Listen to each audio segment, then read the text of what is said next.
বুঝলাম না কি বললি। আমি তো তোকে খাওয়ার জন্য ডাকলাম। এইখানে ভালো লাগছে না, বাড়ি যাবো, চল। মাইশাও তাল মিলালো, কিন্তু ভাবনা খুঁজছে সৃজনীকে। এই মেয়ে এখন কোথায় গেল কে জানে। অপরদিকে সৃজনী ঘুরে ঘুরে দেখছে চারিদিকটা, কিন্তু ঘুরতে ঘুরতে এই ভিড়ের মাঝে সে হারিয়ে গেছে। তার কাছে কোনো ফোনও নেই যে সে কল দিবে। বাধ্য হয়ে সে আবার ঘুরছে নিজের মতন। ঘুরতে ঘুরতে ঠিক কাউকে পেয়ে যাবে। হারিয়ে গেছো? সৃজনী পেছনে তাকালো, লোকটাকে দেখে মনে করার চেষ্টা করলো এইটাকে। তখন মনে হলো এইটা তো ঈর্ষাদ ভাইয়ার ভাই, অর্থাৎ সায়ন আঙ্কেল। থরি ভাইয়া। সৃজনী বলল, হ্যাঁ, আপুকে খুঁজছি। সায়ন জিজ্ঞাসা করল, তোমার আপুর নাম কি? সৃজনীও মুচকি হেসে বলল, মাইশা। সায়ন আরও একটু পেঁচিয়ে জিজ্ঞাসা করল। এইখানে তো অনেক মাইশা আছে, তুমি একটু পড়ো, নামটা বলো। সৃজনীও খুশি হলো, ভাবলো সায়ন হয়তো সত্যিই ওকে সাহায্য করতে এসেছে। সেও খুশি মনে বলতে লাগলো, মাইশামি। বাকিটা বলবে তার আগে কোথা থেকে মাইশা এসে সৃজনীর হাতটা খপ করে ধরল। রেগে জিজ্ঞাসা করল, কোথায় ছিলিস তুই? ভাবনা আপু খুঁজছে না তোকে, চল আমার সাথে। মাইশা এক মুহূর্ত দেরি না করে সৃজনীকে নিয়ে চলে যেতে লাগলো। সায়ন একা দাঁড়িয়ে হিসাব মেলাতে লাগলো। সব হিসাব তার সন্দেহের দিকেই যাচ্ছে। তার কিছুদিনের হয়তো অপেক্ষা, খুব দ্রুত সত্যিটা বেরিয়ে আসবে। নিজেকে আর লুকিয়ে রাখতে পারবে না মাইশা। সৃজনীর অর্ধেক কথাই সায়নকে অনেকটাই নিশ্চিত করে দিয়েছে। সৃজনীকে টানতে টানতে ভাবনার সামনে নিয়ে আসলো মাইশা। এসেই বকতে লাগলো, আর কোনোদিন একে কোনো অনুষ্ঠানে নিবি না, খালি দৌড়ে দৌড়ে বেড়াই। সৃজনী মুখ ঝুলিয়ে নিল। এই ভরা জায়গায় ওকে না বকলে হতো না। ভাবনা মুচকি হেসে সৃজনীকে জড়িয়ে নিল। তারপর সবাই মিলে খাওয়া দাওয়া করে অনুষ্ঠান শেষে বাড়ির উদ্দেশ্যে রওনা দিল। এর মাঝে সায়ন, ঈর্ষাদ বা সৌরাজের সাথে দেখা হয়নি তাদের কারো। মাইশাকে মা বাবার সাথে দেখা করালি হঠাৎ? সায়ন ফাইলটা অফ করলো, ল্যাপটপটা সরিয়ে রাখলো, বিছানার পাশে ঈর্ষাদকে বসার জায়গা করে দিল। তার ভাইয়া সচরাচর তার ঘরে আসে না, কিন্তু আজকে আসবে সেইটা সে জানতো। হাজার হোক, পবিত্র বন্ধনের অদৃশ্য টান আছে, তাই না? কারণ আছে তাই। ঈর্ষাদ সায়নের পাশে বসতে বসতে জিজ্ঞাসা করল, কারণ ছাড়া তুই এইটা করবি না, আমি জানি। কারণটা জানতে চাইছি। সায়ন মুচকি হেসে বলল, মাইশাকে আমার ভালো লেগেছে, ওকে বিয়ে করতে চাই। ঈর্ষাদ সাথে সাথে চোখগুলো বড় বড় করে নিল। দাঁড়িয়ে উঠে একটু জোরেই বলতে লাগলো, মানে কি? 2 দিনের দেখায় কাউকে কিভাবে পছন্দ হতে পারে? তুই মাইশাকে কেন বিয়ে করবি? এত মেয়ে থাকতে মাইশা কেন? ঈর্ষাদের প্রশ্নে মনে মনে হাসল সায়ন। তবে সে যা সন্দেহ করছে তার ভাইও সেই সন্দেহ করছে কি না, আর সেইখান থেকে এই ইনসিকিউরিটি কি না বুঝতে পারল না সায়ন। তবে এইটুকু বুঝেছে যে কিছু একটা ব্যাপার তো আছেই। কেন, কি সমস্যা? হ্যাঁ, তোর কাছে মাইশা সুন্দর নাই হতে পারে, তবে আমার কাছে সে ভীষণ স্নিগ্ধ, মায়াবী, অপূর্ব একটা মেয়ে। অবশ্য সবার নজরে ওর স্নিগ্ধতা পড়বে না। ঈর্ষাদ একটু রেগেই বলল, ওর স্নিগ্ধতা আমার চোখ এড়ায়নি, বুঝলি? সায়ন দাঁড়িয়ে গিয়ে ল্যাপটপটা রাখতে রাখতে বলল, ও তাই নাকি? আমি তো ভেবেছি তোর চোখে কণা ছাড়া কেউ পড়ে না। ঈর্ষাদ বিরক্ত হলো। সায়ন কথা বললেই সেইখানে কণার নাম আনবেই। ঈর্ষাদ বুঝে সায়ন টিটকারি করে বলছে, এইটাই তার বিরক্তির আরও এক কারণ। সব সময় কণার কথা তুলিস না। আর আমি জানি তুই এত সহজে কাউকে পছন্দ করার মানুষ না। সব কিছুর পিছনে যে কারণ আছে কোনো, সেটা আমি বুঝতে পারছি। সায়ন বাঁকা হাসলো, কিছু বলল না। ঈর্ষাদ সায়নের ঘর থেকে বেরিয়ে যাবে তার আগেই কিছু একটা মনে করে থেমে গেল। পিছনে ফিরে জিজ্ঞাসা করল, মিহানের কোনো বার্থমার্ক আছে যেটা দিয়ে ওকে চেনা যাবে? সায়ন একটু ভাবলো, বিনা প্রশ্নে উত্তর দিল, ওর বাম হাতের কবজিতে একটা কালো দাগ আছে, ওইটা দিয়েই ওকে চেনা যাবে। ঈর্ষাদ কিছু বলল না, বেরিয়ে গেল ঘর থেকে। সায়ন বুঝতে পারছে যে সন্দেহের বীজ মন নিয়ে এসে ঘুরছে, সেই সন্দেহের বীজ ঈর্ষাদের মনে সে রোপণ করতে পেরেছে। এখন কেবল ফলাফল দেখার পালা। একা একা গাছের নিচে বসে আছে ভাবনা। আজকাল আড্ডা দিতে গল্প করতে ভালো লাগে না তার। মন ভালো না থাকলে দুনিয়ার সব কিছুই হয়তো কুৎসিত মনে হয়। মাইশা আজকে সৃজনীকে কলেজ দিতে গিয়েছে। ভাবনাকেও যেতে বলেছিল, কিন্তু ও বলেছে ও একেবারে ভার্সিটিতে যাবে। ওর মনের অবস্থা যেহেতু মাইশা জানে, তাই সেও আর কিছু বলেনি। ভাবনা ভার্সিটিতে তাড়াতাড়ি চলে এসেছে। ওর ফ্রেন্ডরা কেউ আসেনি এখনও। ভাবনার বাসায় একা একা দম বন্ধ লাগে। খোলা বাতাসে আসলে ভালো লাগবে এই আশায় ভার্সিটি আসে। কিন্তু ওয়াহিদকে লিপির সাথে দেখলে মনটা আরও বিষিয়ে যায় তার। সে চায় না তার মন কোনো খারাপ ভাবনা ভাবুক। সে আর যাই হোক কারোর জীবনের ক্ষতির কারণ হতে চায় না। ভাবনা হাঁটু মুড়ে বসে আছে আর আশেপাশে দেখছে। মাঝে মাঝে কোনো জায়গায় চোখ পড়লে সেইখানে ওয়াহিদ আর তার খুনসুটিপূর্ণ সময়গুলোর কথা মনে করছে আর হাসছে। আজকাল তো ওয়াহিদের পাত্তাই পাওয়া যায় না। লিপির সাথেই বেশি থাকে সে। ভাবনার ব্যাপারেও আর সে খোঁজ নেয় না, আর না ভাবনার সাথে ঝগড়া করে। কখনো যদি ভাবনা তাকে ডাকে, মনে হয় না এখন সে আর আসবে তার কাছে। ভাবতে ভাবতেই দেখতে পেল সামনে দিয়ে লিপিকা আর ওয়াহিদ হাসতে হাসতে আসছে। দৃশ্যটা চোখে পড়তেই ভাবনার হৃদয়ে রক্তক্ষরণ বাড়তে লাগলো। চোখে আপনাতেই পানি চলে আসলো। কিন্তু ওয়াহিদ তার দিকেই আসছে দেখে দ্রুত চোখের পানি মুছে হালকা হাসি ফুটালো। কিন্তু হুট করে কোথা থেকে একটা বল এসে ওয়াহিদের মাথায় বাড়ি দিল। ওয়াহিদ মাথা চেপে ধরল আর মুখ দিয়ে আহ শব্দ বের করলো। লিপি শুনতে পেয়ে দ্রুত ওর মাথা চেক করতে লাগলো। লিপিকে ওয়াহিদের প্রতি এত কেয়ারফুল হতে দেখে এগিয়ে যাওয়ার সাহস পেল না ভাবনা। তার মনে হচ্ছে সে হয়তো কাবাবে হাড্ডি হয়ে যাবে। কিন্তু বিপত্তি বাঁধল যখন ছেলেগুলো বল নিতে আসলো। তখন সিনিয়র হওয়ার দরুন ওরা সরি না বলে আরও ওয়াহিদকে বলছে, কানা নাকি? দেখে চলতে পারো না? চশমা পরো, আর সামর্থ্য না থাকলে বলো, আমি কিনে দিচ্ছি যত সব। ওয়াহিদ রেগে গেল, তেড়ে গেল ওদের দিকে, বলল, একে তো মানুষ না দেখেই বল ছুঁড়ে মারছেন, তার উপর তাদের অপমান করছেন। সিনিয়ররা কি সিনিয়র হওয়ার পর নিজের ভদ্রতা ভুলে যায় নাকি? ছেলেটি দ্বিগুণ রেগে মারার জন্য হাত তুলল। একবার মেরেও দিল, আরও একবার হাত তুলবে তার আগেই ভাবনা এসে আটকে দিল। হাতটা মুচড়ে পিছনে নিল। ছেলেটা ব্যথায় আহ করে উঠল। ভাবনা দ্বিগুণ শক্তিতে আরও শক্ত করে মুচড়ে ধরল হাতটা। আশেপাশের ছেলেগুলো কিছু বলতে আসবে তার আগেই ভাবনা গর্জে উঠে বলল, একদম আমার গায়ে হাত দিতে আসবেন না। সবার হাত মুচড়ে না নিতে পারলেও ভিসি স্যারকে বলে সবার রাষ্ট্রীয়ত্বের ব্যবস্থা করতে পারবো। মনে রাখবেন, কিছুদিন আগেই আপনাদের এক সিনিয়র তার অভদ্রতা দেখে যাবজ্জীবনের শাস্তি পেয়েছে। জয়ের কথা মনে পড়তেই সবাই পিছিয়ে গেল। ভার্সিটির সবাই জানে জয় লিপির সাথে অসভ্যতা করার চেষ্টা করেছিল। ওর বিরুদ্ধে আরও অনেক স্টুডেন্টের সাথে অসভ্যতা করার অভিযোগ থাকায় আর প্রমাণ হাতে নাতে পাওয়ায় ওর বাবাও ও কিছু করতে পারেনি। উল্টো ছেলের যাবজ্জীবনের মতো সাজা পেয়েছে। হ্যাঁ, অনেকের কাছেই এটাই প্রশ্ন ছিল যে সামান্য খারাপ ব্যবহারে কেউ কিভাবে যাবজ্জীবন পেতে পারে। কিন্তু অনেকগুলো ধর্ষণের অভিযোগ পাওয়ায় কেউ আর কোনো প্রশ্ন করে না। তখন থেকে সবাই সামলে চলে। ভাবনা হাতটা ছিটকিয়ে সরিয়ে দিতেই ছেলেগুলো বিনা বাক্য ব্যয় পালিয়ে যায়। ছেলেগুলো যেতেই ভাবনা লিপিকার সামনে এসে বলে, যাকে ভালোবাসার চেষ্টা করছিস তাকে রক্ষা করার দায়িত্ব নিতে শেখ। সবসময় অপরপক্ষ আমাদের বাঁচাবে এমন আশায় থাকাটা বোকামি। মাঝে মাঝে অপরপক্ষেরও আমাদের সাহায্যের প্রয়োজন হতে পারে। ভাবনা বলে চলে গেল সামনের দিকে। ভাবনা যেতেই লিপিকা ওয়াহিদকে বলে, আমি বুঝতে পারিনি ওয়াহিদ, ওরা এমন করবে তোর সাথে।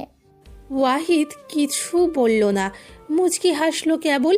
আর ভাবনার চলে যাওয়াটা দেখলো। হয়তো কোনো এক জায়গায় গিয়ে তার মনেও কিছু একটা ছিল। ভাবনা ক্লাসে যাবে তার আগে কেউ একজন তাকে বলল, আন্টি, আঙ্কেল তো ভীষণ শান্ত, তুমি এত গুন্ডা হলে কি করে? পেছনে ফিরে ভাবনা সৌরাজকে দাঁড়িয়ে থাকতে দেখলো। ভালোবাসা মানুষকে অনেকভাবে নিজেকে উপস্থাপন করতে শেখায়। সৌরাজ চট করে জিজ্ঞাসা করলো, ভালোবাসো না কি ওয়াহিদকে? ভাবনা বিরক্তিকর মুখ নিয়ে সৌরাজের দিকে তাকালো, বলল, কি সমস্যা আপনার? ক্লাস নেই? সৌরাজ ভুবন আকর্ষীয় হাসি দিয়ে বলল, ক্লাস কি? সবসময় ক্লাসরুমই হয়, মাঝে মাঝে তোমার মতন ঘাড়তেরা মেয়েকে সোজা করার জন্য বাইরেরও ক্লাস নেওয়া লাগে। ভাবনা কোমরে হাত দিয়ে রাগী চোখে তাকিয়ে বলল, আমি ঘাটতারা? ভালো, আপনার দরকার নেই আমাকে কষ্ট করে শিক্ষা দেওয়ার। আপনি আমার বাবার বন্ধুর ছেলে, আমার নিজের সম্পর্কের কেউ নন, তাই আমাকে কোনো কিছু শেখানোর কোনো প্রয়োজন নেই আপনার। ভাবনা ক্লাসরুমে ঢুকে যাবে তার আগেই সৌরাজ বলল, বলা তো যায় না কখন কোন সম্পর্ক হয়ে যায়, আর এমন সম্পর্ক হয়ে যায় যেটা থেকে পালিয়ে যাওয়ার কোনো সম্ভাবনা নেই, হতে পারে না? ভাবনা পিছু ফিরে ব্যঙ্গাত্মক হাসি হেসে বলল, আপনার সাথে কোনো সম্পর্ক গড়ার কোনো ইচ্ছাই আমার নেই। ভাবনা এবার যেতে নিবে তার আগেই সৌরাজ আবার ডেকে বলে, ফুলটুসি কি বেশি রেগে গেছে? ভাবনা পিছু ফিরে ভ্রু কুঁচকে বলে, কে ফুলটুসি? সৌরাজ চলে যেতে যেতে ভাবনার মাথায় একটা গাঁট্টা মেরে বলে, ছোট থেকে তোমাকে আমি ফুলটুসি ডাকতাম, মনে করে দেখো। বলেই হাসতে হাসতে চলে গেল। ভাবনা কিছুক্ষণ দাঁড়িয়ে ভাবতে লাগলো ফুলটুসি মানে কি। পরে ভাবলো আগে এই শব্দের অর্থ জানতে হবে, তারপর গিয়ে এই লোকের সাথে এই শব্দ নিয়ে তর্ক করতে হবে। যদি ভালো কোনো অর্থ হয় তাহলে তো সমস্যা নেই, ছেড়ে দিবে ও। কিন্তু যদি খালি উল্টাপাল্টা কোনো অর্থ বেরিয়ে এসেছে, বেবির বাচ্চা বেবি, তাকে তো ভাবনা কিছুতেই ছাড়বে না। মাইশা সৃজনীকে কলেজে দিয়েই ভার্সিটির জন্য হেঁটে হেঁটে আসছে। বেশি দূরত্ব না হওয়ায় আর হাতে সময় থাকায় ও পৌঁছে যাবে ভেবেই হেঁটে যাওয়া। আর এমনিতেও আবহাওয়াটা বেশ মেঘলা মেঘলা করছে। এই মেঘলা আকাশে হেঁটে বেড়ানোর মজাই আলাদা, তাই আরও বেশি করে হেঁটে যাচ্ছে। কিন্তু কিছু দূর যেতেই একটা গাড়ি থামলো ওর সামনে। মাইশা দাঁড়িয়ে গেল। গাড়ির দিকে তাকাতেই গাড়ির কাঁচ নামাতে দেখা গেল ঈর্ষাদকে। বেশ গম্ভীর মুখে আছে সে। কোনো কিছু জিজ্ঞাসা না করে সে সোজাসুজি মাইশাকে গাড়িতে উঠতে বলল। মাইশা খানিকটা অবাক হলো। ঈর্ষাদ সচরাচর এইভাবে সরাসরি কোনো কথা বলে না, আজকে ওর কথার মাঝে গাম্ভীর্য প্রকাশ পাচ্ছে। মাইশা কারণ জিজ্ঞাসা করবে তার আগেই সেই একই গম্ভীর্য সুরে ঈর্ষাদ বলল, কোনো প্রশ্ন করো না, গাড়িতে উঠে বসো, দরকার আছে। মাইশা আর কোনো প্রশ্ন করল না। বুঝতে পারল ঈর্ষাদের কিছু হয়েছে, তাই সে গাড়িতে উঠে বসল। মাইশা গাড়িতে উঠে বসতেই ঈর্ষাদ গাড়ির দরজা লক করে দেয়। মাইশার বুকটা ভয়ে ধুক করে ওঠে, হাত পাগুলো অস্থির হয়ে যায়। সে বারবার দরজার দিকে চেপে যেতে থাকে। এমনিতে সে সাহসী হলেও লিপিকার বিষয়টার পর থেকে তার ভীষণ ভয় হয়। এখন বিশ্বস্ত কাউকেও বিশ্বাস করতে মন চায় না তার। মাইশা কোনো মতে জড়সড় হয়ে বসে ঈর্ষাদকে জিজ্ঞাসা করলো, দরজা লক করলেন কেন? ঈর্ষাদ উত্তর দেওয়ার পরিবর্তে মাইশাকে আরও ভয় পাইয়ে তার বাম হাতটা টেনে নিজের দিকে নেয়। মাইশা আরও একটু চমকে যায়, কিন্তু নিজের অস্থিরতা সে যথাসম্ভব দমিয়ে রেখেছে। অপরপক্ষ যদি বুঝতে পারে আপনি দুর্বল, তবে তারা সেই অবস্থার সুযোগ নিতে দুইবার ভাববে না। মাইশা হাত ছুটানোর জন্য ছটপট করতে থাকে, কিন্তু ঈর্ষাদ শক্ত করে তার হাতটা ধরে কি যেন ঘুরিয়ে ঘুরিয়ে দেখছে। দেখা শেষ হতেই নিজেই মাইশার হাত ছেড়ে দেয় সে। তবে এতটাই জোরে আঁকড়ে ধরেছিল হাতটা যে সেই জায়গাটা লাল হয়ে গেছে। মাইশার হাতটা ব্যথাও করছে খুব। ধরার পদ্ধতি দেখেই বোঝা যাচ্ছে ভীষণ রেগে আছে ঈর্ষাদ। মাইশা নিজের ব্যথা দমিয়ে আবার জিজ্ঞাসা করলো, কি সমস্যা আপনার? এইভাবে হাত টানাটানি করছেন কেন? লক খুলুন, আমি যাব। ঈর্ষাদ রক্তচক্ষু নিয়ে তাকায় মাইশার দিকে। মাইশার ভয় আরও বেড়ে যায়। ঈর্ষাদের তাকানো দেখে মনে হচ্ছে সে এখনই তার চোখ দিয়ে তাকে ভস্ম করে দিবে। মাইশা কিছু জিজ্ঞাসা করবে তার আগেই ঈর্ষাদ রাগান্বিত স্বরে জিজ্ঞাসা করলো, তুমি আগেই আমাকে চিনেছিলে তাই না? এই জন্য এত পালাই পালাই করছিলে? মাইশা এই কথার মানে বুঝলো না। সে জিজ্ঞাসা করলো, কি বলছেন কেশব? ঈর্ষাদ একই রাগান্বিত স্বরে জিজ্ঞাসা করলো, প্রশ্ন নয়, উত্তর দাও মিহান। আমার জীবনটা নষ্ট করে নিজে তো সুখী জীবন গড়েই ফেলেছ, আর কি চাই তোমার? কেন সেই দিন আমাকে দোষী বানিয়ে চলে গিয়েছিলে তুমি? কেন মিহান? মাইশা থতমত খেয়ে যায়। হুট করে ঈর্ষাদ তাকে এইভাবে মিহান বলে সম্বোধন করবে সেটা তার ধারণার বাহিরে ছিল। সে অন্যদিকে তাকিয়েই জবাব দেয়, আপনি ভুল করছেন, আমি মিহান নই। ঈশাদ গাড়ির স্টিয়ারিংয়ে জোরে একটা বাড়ি দিয়ে বলল, মিথ্যা বলার একটা লিমিট আছে মিহান, আর মিথ্যা বলো না। তোমাকে মেনে নেইনি বলে এইভাবে তুমি আমার ক্ষতি করবে, আমাকে সবার কাছে দোষী বানিয়ে দিবে। লজ্জা করলো না একবার? যেই থালায় খেয়েছো সেই থালায় ফুটা করেছো। আমরা তোমাকে আশ্রয় দিতে চেয়েছিলাম, বিনিময়ে তুমি আমাদের সুখী পরিবারটা ভেঙে দিলে। কিভাবে পারলে এত স্বার্থপর হতে? মাইশার এবার রাগ হলো, বুঝলো তাকে নিয়ে বিরাট কোনো কাহিনী হয়েছে। সে জিজ্ঞাসা করলো, কি হয়েছে সোজাসুজি স্পষ্ট করে বলুন।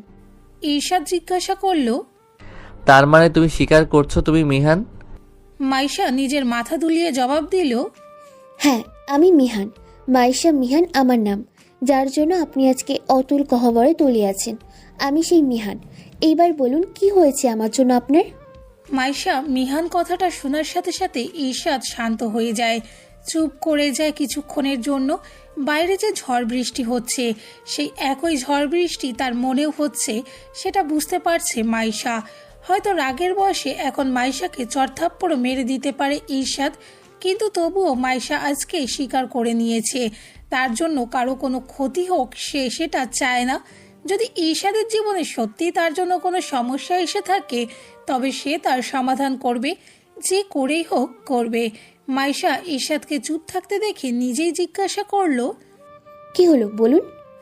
ঈশাদ সিটে নিজের মাথা ঠেকিয়ে বলল, আমি কি তোমাকে চলে যেতে বলেছি বা ঘাট ধাক্কা দিয়ে বাসা থেকে বের করে দিয়েছি? চলে এসেছো কেন তুমি তাহলে? মাইশা তাচ্ছিল্য হেসে বলল, আমি এসে আপনার তো কোনো ক্ষতি হয়নি, উল্টো আপনি খুশি হয়েছেন। কোনো অযাচিত জিনিসের ভার আপনাকে নিতে হয়নি। তাহলে এইসব কথার মানে কি? ঈশাদ মাইশার দিকে পুনরায় রাগী চোখে তাকিয়ে বলল, বাসরাতে চলে আসে সবাই ভেবেছে আমি তোমাকে তাড়িয়ে দিয়েছি, সেই জন্য কেউ আর আমার সাথে কথা বলে না, জানো তুমি? মাইশা খানিকটা অবাক হলো। তার জন্য আবার কে কবে থেকে এত ভাবতে লাগলো? সে চলে এসেছে বলে ঈশাদের সাথে সম্পর্ক ছিন্ন করেছে আবার কে? আর কেনই বা করেছে? সত্যি কি তাকে কেউ এতটা ভালোবাসে? মাইশা একটু চুপ থেকে বলল, আমাকে আপনাদের বাসায় নিয়ে চলুন, আমি আপনাদের সমস্ত ভুল বোঝাবুঝি ঠিক করে দিব। ঈশা চোখ ছোট ছোট করে জিজ্ঞাসা করলো, কোনো ছলচাতুরি করবে না তো? মাইশা সিটে হেলান দিয়ে বলল, ভাবনার নাম্বার নিয়ে রাখুন। ওরা সবাই জানে আমার অতীত। আমি সত্যি না বললে ওরা বলবে। ঈশাদ বলল, ভাবনার নম্বর কেন? তোমার নম্বরই দাও, যদি পালিয়ে যাও। বলা তো যায় না। মাইশা দীর্ঘ নিঃশ্বাস ফেলে হালকা হেসে নিজের ফোনটা এগিয়ে দিল। ঈশাদ ফোন নিয়ে নিজের নম্বর টাইপ করে নিজের ফোনে কল দিল। মাইশার নম্বর সেভ করে গাড়ি স্টার্ট দিল। মাইশা গাড়ির ভেজা কাঁচ দিয়ে বাইরের আবহাওয়া দেখতে লাগলো। মনটা তার ভীষণ খারাপ, হয়তো বুঝেই আজকে বৃষ্টি হচ্ছে। সে যেই দিনই ওই বাড়ি থেকে চলে এসেছিল সেই রাতেও ঠিক এমনই বৃষ্টি হয়েছিল, আর আজকে যখন আবার ওই বাড়িতে ফিরছে আবার বৃষ্টি হচ্ছে। বৃষ্টির সাথে মাইশার মনের হয়তো কোনো গভীর সম্পর্ক আছে। আজকে মাইশা ভার্সিটিতে আসলো না কেন বুঝতে পারছে না ভাবনা। এইদিকে বৃষ্টিও হচ্ছে প্রচুর। এই বৃষ্টিতে তাকে একা যেতে হবে ভাবতেই মনটা খারাপ হয়ে যাচ্ছে তার। উদিত তাইজিন বলেছিল ওকে দিয়ে আসবে, কিন্তু ও নিজেই মানা করে দিয়েছে। খামোখা এই বৃষ্টিতে কেন বেচারাদের কষ্ট দিবে। তাইজিন আর উদিত একসাথে চলে গেল। বাড়ির রাস্তা আলাদা হওয়ায় এই ঝড় বৃষ্টি লিপিকা ও ওয়াহিদের সাথে যায়নি। লিপিকা আর আনাইসা একসাথে যাবে বাসায়। মাইশা নেই দেখে তার বন্ধুবান্ধব তাকে কিছুতেই একা অনুভব করতে দেয়নি। এইটা ভেবেই শান্তি লাগছে ভাবনার। ভাগ্য করে আর কিছু না পেলেও খাঁটি রত্নদের বন্ধু হিসেবে পেয়েছে সে। ভাবনা ছাতা মাথায় কোনো রকমে বৃষ্টি ঠেকিয়ে রেখেছে, কিন্তু ছাতাও মাথার উপর থাকতে চাইছে না, বারবার উড়ে যাচ্ছে। এমন সময় ভাবনার পাশে এসে দাঁড়ালো ওয়াহিদ। তাকে দেখেই ভাবনা একটু অবাক হয়ে জিজ্ঞাসা করলো, কি রে, সবাই চলে গেল, তুই যাসনি? ওয়াহিদ ভাবনার ছাতায় এসে আশ্রয় নিয়ে বলল, তোর সাথে কিছু কথা আছে, চল যেতে যেতে বলি। ভাবনার বুকটা ধক করে উঠল। ওয়াহিদ কি কিছু জেনে গেছে? কোনোভাবে কি উদিত তাকে কিছু বলেছে? এই বৃষ্টির মধ্যে তাকে আটকিয়ে কি এমন কথা বলবে ওয়াহিদ? ভাবনা প্রশ্ন করল, কি কথা বলবি যে এই বৃষ্টিতে আটকে আছিস? এইখানে বল। ওয়াহিদ নাকচ করে বলল, যেতে যেতে বললে বেশি ভালো হবে। ভাবনা হয়তো সম্মতি দিত, কিন্তু তার আগে কোথা থেকে লিপিকা এসে গেল। লিপিকা এসেই ভাবনাকে নিজের ছাতায় টেনে নিয়ে বলল, অটোতে জায়গা ছিল না, আনাইশাকে উঠিয়ে দিয়েছে, তোকে এখানে দাঁড়াতে দেখে আসলাম। কী রে ভাবনা, এখনই কিছু পাসনি? ভাবনার রাগ হলো, খানিকটা রেগেই বলল, পেলে তো নিশ্চয়ই এখানে ভিজার জন্য দাঁড়িয়ে থাকতাম না। লিপিকা হাসলো। সে তো অবশ্যই, ওই তো একটা রিক্সা। ভাই চল আমার সাথে, আমাকে বাসায় দিয়ে তুই চলে যাস। ওয়াহিদ কিন্তু কিন্তু করতে করতে ভাবনার দিকে তাকিয়ে বলল। ভাবনা কিভাবে যাবে? লিপিকা ভাবনার দিকে তাকিয়ে বলল, ভাবনা একা মানুষ, ঠিক ম্যানেজ করে নেবে। কী রে, তাই না? ভাবনা মুচকি হেসে বলল, হ্যাঁ রে, আমি নিজেকে নিজে সামলাতে পারি, কারোর সঙ্গ প্রয়োজন হয় না আমার। লিপিকা হেসে ওয়াহিদকে টেনে নিয়ে গেল। কিছুক্ষণের জন্য ভাবনা ভেবেছিল হয়তো ওয়াহিদ তাকে রেখে যাবে না, লিপিকাকে না করে দিবে, কিন্তু ওয়াহিদ সেটা করল না। প্রেমের ফাঁদে পড়লে মানুষ বুঝি এইভাবে মেরুদণ্ডহীন হয়ে যায়। ভাবনার সামনে গাড়ির হর্ন বাজিয়ে হুট করে একটা গাড়ি থামলো। লোকটি সৌরাজ দেখেই ভাবনা সরে যায়। তার আগেই সৌরাজ বলল, আরে ভাবনা, তোমাকে নেওয়ার জন্য গাড়ি দাঁড় করালাম আর তুমি চলে যাচ্ছ? দাঁড়াও দাঁড়াও। ভাবনা নিজের ছাতা সামলাতে সামলাতে বলল, আমি আপনার গাড়িতে কেন যাব? আমি নিজেকে সামলাতে পারি, আপনি যান। সৌরাজ হেসে বলল, যে নিজের ছাতা সামলাতে পারে না সে সামলাবে নিজেকে? চুপচাপ গাড়িতে ওঠো। এই বৃষ্টিতে এমনিতে গাড়ি পাবে না। সামনের দিকে দেখো, কিছু বকাটের ছেলে দাঁড়িয়ে আছে, যা কিছু হতে পারে। ভাবনা সামনে তাকিয়ে দেখলো কিছু ছেলে দাঁড়িয়ে আছে। ভাবনার ভয় হলো, আজকে মাইশাও নেই, তার ওপর বৃষ্টি। অগত্যা নিজেকে বাঁচাতে সে চুপচাপ গাড়িতে উঠে গেল। উঠেই জিজ্ঞাসা করলো, আপনি এখনো যাননি রাজ ভাইয়া? সৌরাজ হাসলো। পুরনো ডাক শুনে হৃদয় শীতল হয়ে গেল তার। মুচকি হেসে বলল, পুরনো ডাকটা বলোনি দেখি। তাহলে আমার ফুলটুচি নামটা কিভাবে বললে? ভাবনা ভাবার ভান করে বলল, আমিও তাই ভাবি, কিন্তু এই নামটা মানে কি? সৌরাজ হেসে বলল। ফুলের মতন সুন্দর। ভাবনা একটু লজ্জা পেল, হেসে বলল, ভাগ্যিস অর্থটা ভালো, না হলে আপনাকে বৃষ্টিতে দাঁড় করিয়ে রাখতাম, আপনার নিচের গাড়ি থেকেই আপনাকে বের করে দিতাম। সৌরাজ হাসতে হাসতে বলল, আমার গাড়ি থেকে আমাকেই বের করে দিবে? সাহস তো কম না। ভাবনাও হেসে বলল। ভাবনার সাহস বরাবরই বেশি। সৌরাজও মুগ্ধ হয়ে ভাবনার হাসি দেখে তার হাসির সাথে তাল মিলালো। গাড়ি এসে থামলো ইরশাদের বাড়ির সামনে। ইরশাদ গাড়ি থামিয়ে মাইশাকে নামতে বলল। গাড়ির ভেতর তাদের আর কোনো কথা হয়নি। মাইশা গাড়ি থেকে নামতেই ইরশাদ দ্রুত মাইশার পাশে এসে দাঁড়িয়ে ছাতা মেলে ধরল। মাইশা একটু অবাক চোখেই তাকালো ইরশাদের দিকে। ইরশাদ ওর এত কেয়ার কেন করছে?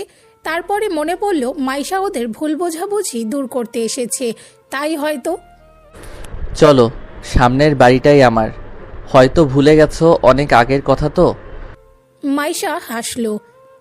আমার মেমোরি যথেষ্ট শার্প, এই জন্যই আপনাকে প্রথম দেখাই চিনতে পেরেছিলাম, কিন্তু আপনি চিনতে পারেননি, শুধু সন্দেহ করেছিলেন। ইরশাদ কিছু বলল না। মাইশার মাথায় ছাতা ধরে এগিয়ে যেতে লাগলো। মাইশাও চুপি চুপি ওর সাথে যেতে লাগলো। মাইশা দরজার সামনে দাঁড়াতেই একটু ভয় পেল।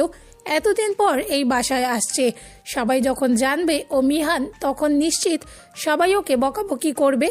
একে তো সে একটা অনাকাঙ্ক্ষিত আপদ ছিল, তার ওপর ইরশাদের কথা মতো সে পালিয়ে গিয়ে ওদের বিপদে ফেলে দিয়েছে। ইরশাদ দরজায় টোকা দিতেই কিছুক্ষণ পর সায়ান দরজা খুলল। সায়ানকে দেখে মাইশা একটু হকচকিয়ে গেল।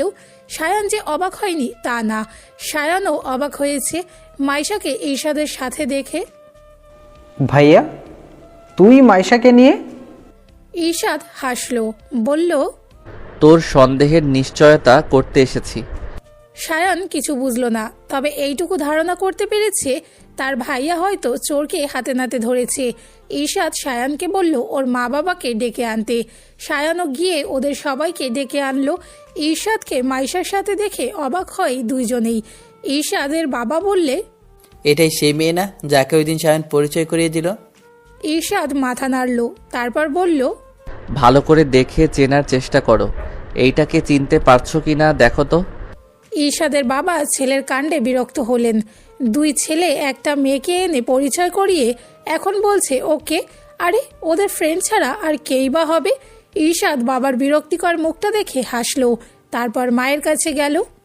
মা, তুমি চেনার চেষ্টা করো তো, দেখো তো বুঝতে পারো কি না। ঈশাদের মা নিজের চশমাটা ভালো মতন পরলেন, মেয়েটির দিকে কিছুক্ষণ চেয়ে রইলেন, নিজের চোখে মুখে এক পর্যায়ে খানিকটা অবাকের ছাপ এনে বললেন, কোনোভাবে কি ও মিহান? ঈশাদ হাসলো। মাইশাও অবাক হলো বটে, গভীরভাবে দেখেই তাকে চিনে গেল সেই 7 বছর আগের কথা। ওনারও দেখা যায় মাইশার মতনই মেমোরি শার্প। সায়ন চমকালো, তার ভাইয়া এত সহজে মেয়েটার পেট থেকে কিভাবে কথা বের করলো। সায়ন এত কষ্ট করেও পারল না, অথচ তার ভাইয়া পেরে গেল। কিভাবে সম্ভব? তার ভাইয়া কবে থেকে এত চালাক হলো? সায়ন বলল, ভাইয়া তুই?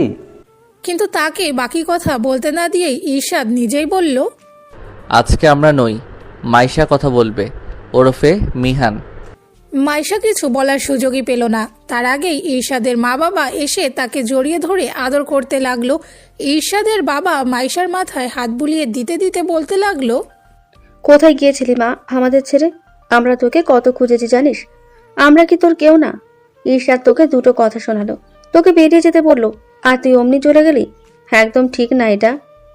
ঈশাদ প্রতিবাদ করার আগেই মাইশা বলে উঠল, তুমি ভুল করছো আঙ্কেল। আন্টি, আমি আজকে এই জন্যই এসেছি, তোমাদের ভুল বোঝাবুঝি, ভুল ধারণা সব দূর করার জন্যে। ঈশাদের মা বাবা একে অপরের দিকে তাকালো, তারপর মাইশাকে জিজ্ঞাসা করলো। কিসের ভুল ধারণা? মাইশা ওদের থেকে নিজেকে ছাড়িয়ে একটু সাইডে দাঁড়িয়ে উত্তর দিল, তোমরা হয়তো আমার চলে যাওয়ার জন্য কোনোভাবে মিস্টার ইরশাদকে দায়ী করছো, কিন্তু আমার চলে যাওয়ার জন্য উনি দায়ী নয়। উনি আমাকে কিছু বলেননি। পরক্ষণে সায়ন জিজ্ঞাসা করলো, তাহলে কি এমন হলো যে বাসর ঘর থেকে তুমি পালিয়ে গেলে? মাইশা কিছুক্ষণ চুপ থেকে নিচের দিকে মুখ করে জবাব দিল, আমার মনে হলো আমি আপনাদের জন্য বোঝা হয়ে যাব। আপনারা জোর করে কেবল আমার বাবাকে কথা দিয়েছিলেন বলে বিয়েটা দিয়েছিলেন। এই বিয়েতে আপনাদের বা মিস্টার ইরশাদের কারো কোনো মত ছিল না। জোর করে করা কোনো সম্পর্কে আমি নিজেকে বেঁধে রাখতে চাই না। আমি বুঝতে পারিনি যে আমার চলে যাওয়ার শাস্তি তোমরা মিস্টার ইরশাদকে দিবে। জানলে হয়তো প্রমাণস্বরূপ কোনো চিঠি লিখে যেতাম। আমাকে ক্ষমা করে দিবেন। আমি এই বাসায় আসতাম না, কিন্তু যখন জানলাম আমার জন্য এত বড় ভুল বোঝাবুঝি তৈরি হয়েছে, তখন আর নিজেকে আটকে রাখতে পারলাম না, তাই চলে আসলাম। ভালো থাকবেন, আসছি আমি। ঈশাদের বাবা ধপ করে সোফায় বসে পড়লেন। নিজের কাছে উনি আজ নিজেই ভীষণ ছোট হয়ে গিয়েছে। মাইশাকে আটকাতে হবে এমন ভাবনাও উনি ভুলে গিয়েছে। ছেলেটার কথা না শুনেই তাকে সব রকমের অধিকার থেকে বঞ্চিত করেছিলেন উনি। আজকে জানলেন যে সেই 7টা বছর কারো কোনো দোষ ছিল না, কিন্তু তবুও শাস্তি তার ছেলেকেই পেতে হয়েছে। পরিবার থাকা সত্ত্বেও পরিবারবিহীন সময় কাটাতে হয়েছে তাকে। ঈশাদের মা এসে জড়িয়ে ধরে নিজের ছেলেকে, কপালে চুমো দিয়ে বলে, আমি বলেছিলাম আমার ছেলে এতটাও পাষাণ না। ও কখনোই মিহানকে ঝড় বৃষ্টির রাতে এভাবে তাড়িয়ে দেবে না। তোমরা কেউ শোনোনি। আজকে বুঝলে তো, মিহান নিজেই চলে গিয়েছিল, কারো চাপে পড়ে না। ঈশাদের বাবা উঠে দাঁড়ালেন, ছেলের কাছে গিয়ে 2 হাত জড়িয়ে ধরে বললেন, আমাকে ক্ষমা করে দিস রে বাবা। আমি ভেবেছিলাম রাগের মাথায় হয়তো তুই। বাবাকে পুরো কথা বলতে না দিয়েই ঈশাদ বলে, এইভাবে বলো না তো তোমরা, খারাপ লাগে আমার। এখন সব ঠিক হয়ে গেছে, তোমাদের আদর পেলেই এখন হবে, আর কিছু চাই না আমার। ঈশাদের বাবা ছেলেকে জড়িয়ে ধরলেন। সায়ানও মুচকি হাসলো। ঈশাদ নিজের পাশে তাকিয়ে দেখে মাইশা নেই। বুঝতে পেরেছে হয়তো মাইশা চলে গেছে সব ঠিক করে দিয়ে। বৃষ্টির মধ্যে বিনা ছাতায় সামনের দিকে এক নাগাড়ে তাকিয়ে হাঁটছে মাইশা। সে হয়তো নিজের মাঝে নেই, দেখেই বোঝা যাচ্ছে। ভিজে একাকার হয়ে গেছে সে। চারিদিকে সুনসান। এই বৃষ্টি ভেজা পথে তার একা চলা ঠিক নয়। সে হয়তো সেটা বুঝতে পারছে না, কিন্তু সেও বা কী করবে? সে তো আজ নিজের মাঝেই নেই। ঈশাদ এতদিন অজান্তেই মাইশার সামনে আসতো। মাইশা হয়তো তাকে ইগনোর করত, কিন্তু ঈশাদের আড়ালে তাকে লুকিয়ে লুকিয়ে দেখত সে। শুরুতেই নিজের ভালোবাসাকে চিনতে ভুল করেনি সে, কিন্তু কণার সাথে দেখেই বুঝে গিয়েছিল তার ছোট্ট থেকে আগলে মনের মধ্যে রেখে দেওয়া মানুষটা আজ অন্য কারোর। যেই দিন ওদের বিয়ে হয় সেই দিনই ও ওই রকমই ঝড় বৃষ্টি ছিল। মাইশা ভেবেছিল তার আনন্দে হয়তো আজ প্রকৃতিও মেতে উঠেছে, হয়তো বৃষ্টি দিয়ে তাদের নতুন জীবনের শুভেচ্ছা জানাচ্ছে, হয়তো তারাও আজকে মাইশার মতন খুশি। কিন্তু কে জানতো বৃষ্টি মাইশার জন্যই কাঁদছে। মাইশা একা হয়ে গেছে সেটা জানান দিচ্ছে তাকে। মাইশাকে এখন এক লড়াই করতে হবে সেটা বুঝিয়ে দিচ্ছে তাকে। অবুঝ মাইশা খুশি মনে নিজের ভালোবাসার মানুষকে পাবে ভেবে কবুল বলে দিল গড়গড় করে। ভাবলো না তার পাশে থাকা মানুষটা আদৌ মন থেকে মানছে কিনা, আদৌ সম্মতি দিচ্ছে কিনা। কি হবে এই হুট করে হয়ে যাওয়া বিয়ের পরিণতি? সে ভাবেনি সেই দিন, কিচ্ছু ভাবেনি, যার ফলস্বরূপ আসে নিঃস্ব। এই চেনা অচেনার ভিড়ে কেউ নেই তার, কেউ নেই যে তার পাশে এসে তাকে আগলে নিবে। মাইশা এইসব ভাবছে আর হাঁটছে। হুট করে কেউ একজন পেছন থেকে তার হাত টেনে ধরলো। কিছু মুহূর্তের জন্য মাইশার মনে হয়েছিল হয়তো এটাই ঈর্ষাদ হবে। বেশি দূর তো আসেনি সে, নিশ্চয় তাকে খুঁজতে খুঁজতে চলে এসেছি। হাজার হোক, বিয়ে তো একটু না একটু টান তো থাকবেই।